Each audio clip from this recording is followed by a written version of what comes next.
The city woke slow that morning. The sky a soft gray blanket stretched tight over the streets where the early chill still lingered. In the dim light of dawn, a faint drizzle tapped the pavement. The steady rhythm, like a whispered secret, no one else could hear. The bus depot hummed with quiet life, a low murmur of engines, the scraping of worn tires, and the occasional sharp whistle of a distant train.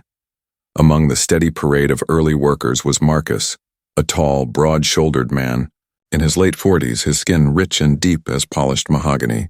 His hands bore the map of decades, calloused but careful, and his eyes held the softness of a man who had learned to carry the weight of others' stories without breaking. That morning, Marcus wore his usual navy blue jacket, zipped just to his chin against the chill.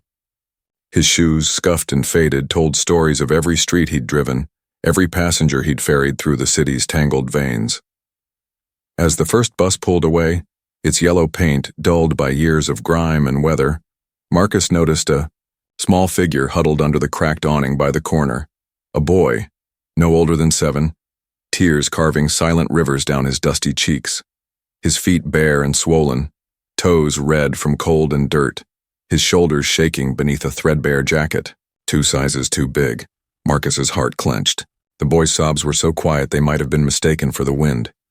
"Hey, little man," Marcus said softly, kneeling beside him. "What's wrong?"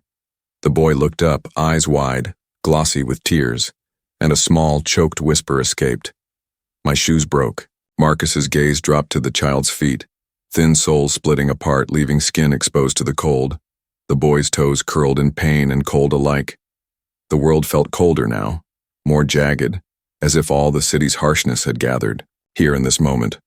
"I'll fix that," Marcus said with a firmness that carried kindness, his voice steady like a promise. The bus driver's day slowed around this small mission. During breaks, he visited the local thrift shop, searching for shoes the boy might fit. His co-workers teased him gently. "You're spoiling him, Marcus." But Marcus only smiled, the weight of his own childhood echoing softly in his mind.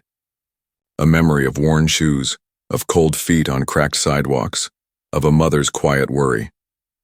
Back at the depot, Marcus found the boy still waiting, eyes brightening as the bus rumbled to a stop.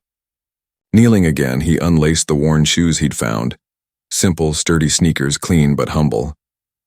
"Try these," Marcus said, slipping them onto the boy's feet.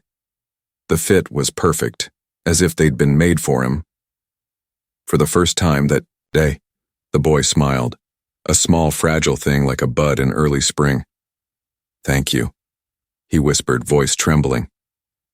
By evening, Marcus had almost forgotten the morning's encounter. The city's noise rose and fell.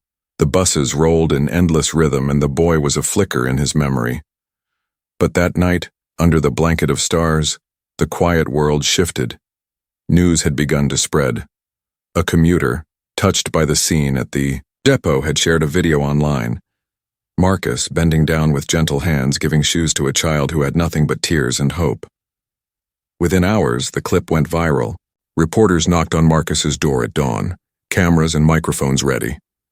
Marcus opened his door, surprised to see a small crowd gathered. Journalists, curious neighbors, a few children holding small signs that read, "Thank you, Marcus."